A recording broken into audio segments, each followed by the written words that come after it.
So now we're doing the muscles of the torso. The bones, we've got the scapula here. So the inside right here would be the subscapularis. And then we've got the outside of the arm right here is the deltoid. Those right there. And then we've got the rotator cuff. We have the supraspinatus, which is above the spine of the scapula. The infraspinatus, which is this big muscle here. And then we've got the teres minor, and then not part of the rotator cuff is the teres major. Supraspinatus, infraspinatus, teres minor, and teres major. The subscapularis, and then also the pectoralis major, and the deltoid. The anterior upper arm, we've got the biceps brachii, which is this muscle right here. And then you've got the triceps brachii, which is the muscle that sticks out on top when you turn your arm over. And then you've got the brachialis, which is between the two. So biceps, triceps, and then between the two is the brachialis. And then the coracobrachialis is on the inside. It's what attaches to the coracoid process on the scapula.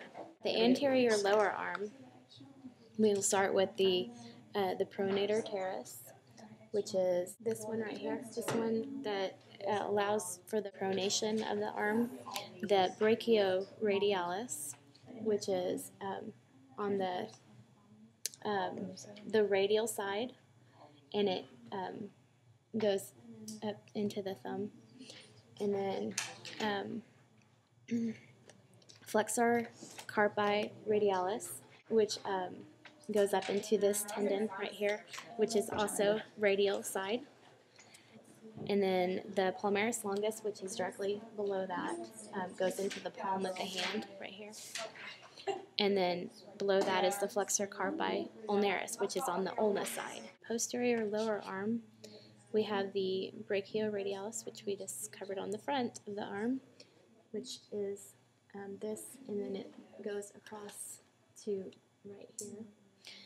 Next to that, we have the extensor carpi radialis longus and the extensor carpi radialis brevis. So above is the longus, and below is the brevis. And then next to that, we have the extensor digitorum, which actually controls most of the digit, your fingers. And then on the other side of that is extensor carpi ulnaris, which is this one right here. Goes down into the wrist, and it's on the side. And then flexor carpi ulnaris, which we covered on the interior side as well. But it's this muscle right here that goes down into this here. And there's also the abductor pollicis longus, which goes down into the thumb, controls the thumb. Anterior hip and upper leg. We're going to start with the iliopsoas, which includes the psoas major, this right here, and the iliacus right here. But when you combine the two, you call it the iliopsoas. And then we have the tensor fasciae lati, which is this side, and then the sartorius, which is this side. So they kind of cross like that. There's the tensor fasciae lati and sartorius. Pectineus, which is the groin muscle right here. Directly below that is the abductor brevis. On top of the brevis is the abductor longus. And then behind those is the abductor magnus, which would actually go underneath all of these. The gracilis, which is this muscle right here. And then we have the quadriceps femoris, which is the four muscles of the front of the thigh. We have the rectus femoris, which is the one right in the middle. To the medial side, we have the vastus medialis. The lateral side is the vastus lateralis, And then directly below the two, we have the vastus intermedius, and we can see that going down here into the patella. Now we're doing the anterior lower leg as well as the foot.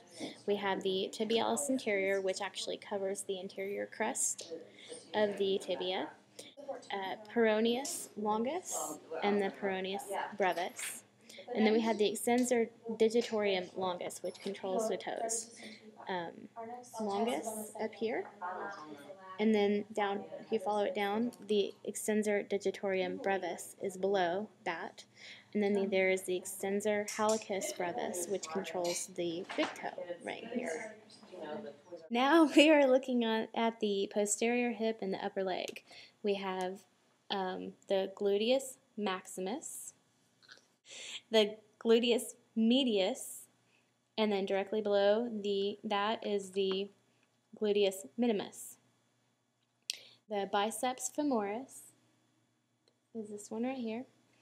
We have the semitendinosus is this one, and the semimembranosus is this one, and then the abductor magnus, which we've already covered on when we talked about the inside, and then the gracilis is this one right here. Posterior lower leg, we have the gastrocnemius, which is the calf muscles, and then we have the soleus, and if you take it off, you can actually see this muscle that's back here, which you can see on the medial and lateral sides of the Achilles tendon. Then, of course, this is the Achilles or calcaneus tendon. And then below this, you see the flexor digitorum longus and the flexor hallucis longus.